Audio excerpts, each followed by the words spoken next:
I am Mara Ellis, 40, and I own a breakfast cafe in Cedar Grove, Ohio. Last month, my 16-year-old daughter spent 9 hours cooking my mother's 70th birthday dinner for 20 relatives. At 4:15, while the peach cobbler browned, my mother sent a message to the family chat. Change of plans. Private room at Bellini's. 7 o'clock. Adults only. I read it 3 times, then looked at the table. 20 hand-lettered place cards waited, each decorated by my daughter Sophie.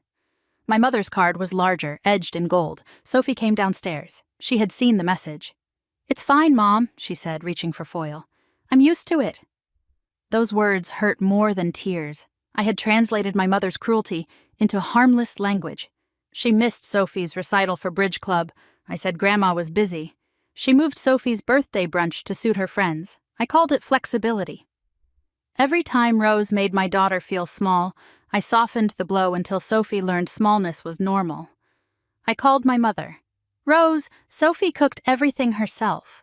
Bring the restaurant guests here, or move Bellini's to tomorrow." My mother sighed. "A private room is more suitable. I am not turning my birthday into a church supper because a teenager started a project." A project?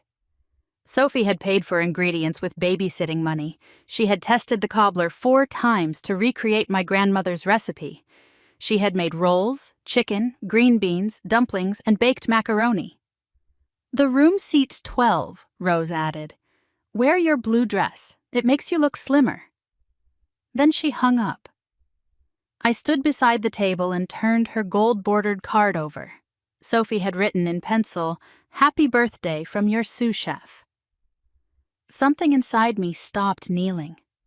At 5, I sent Rose one last message. I told her I loved her, that her chair would remain at our table, and that I would not attend a celebration excluding my daughter.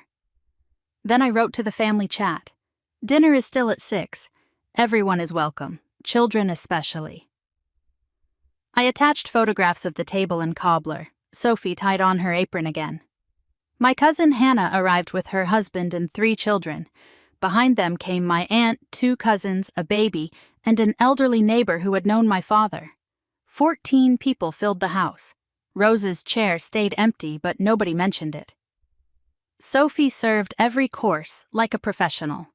Children raised juice boxes to her. My aunt tasted the dumplings and cried because they reminded her of childhood. When Sophie carried out the cobbler, everyone applauded. Across town, Rose sat in Bellini's private room with 8 adults and 12 empty chairs. The next morning at 8:40, she rang my doorbell. Rose had never waited at my door. She usually entered while speaking as if every house belonged to her. This time she stood on the porch holding a paper bag. I made tea before opening. She came inside, saw the extended table, and noticed her untouched place card. "The family says you divided everyone," she began. "Post something cheerful. Say there were 2 celebrations and no misunderstanding." "No," her cup clicked against the saucer. "It was my 70th birthday. And Sophie spent 9 hours honoring it." "Fine. At Christmas, she can sit with the adults." That answer showed me she still believed love was a promotion. "I am not asking for a better seat," I said. "We are done with your seating chart." For the first time, my mother's shoulders dropped. "What do you want from me?" "Nothing. Sophie is on the back steps. You owe her the conversation." Rose stared toward the door, then carried the paper bag outside. Through the kitchen window, I watched her sit beside Sophie on the concrete instead of taking the nearby chair. From the bag, she removed cobbler my aunt had left on her porch. Rose ate it cold with one of her silver forks. I could not hear everything. I saw Sophie's guarded face soften. Then she went inside, returned with the handwritten menu, and placed it in Rose's hands. My mother read every line slowly. When Rose left, she paused beside me. "The dumplings tasted like my grandmother's," she said. It was not a full apology, but it was truth, and Sophie received it directly. A month later, Sophie began hosting dinner on the first Sunday of every month. There is no head chair. Children sit among adults. Every place card uses the same ink. Rose came to the first dinner and found a card that said Grandma. She slipped it into her purse when she thought nobody noticed. Sophie is applying to culinary school. Her essay begins with a birthday dinner meant for 20 and served to 14. During our latest meal, she leaned against me and whispered, "I'm not used to this yet." "Good," I said. "Never get used to being left out."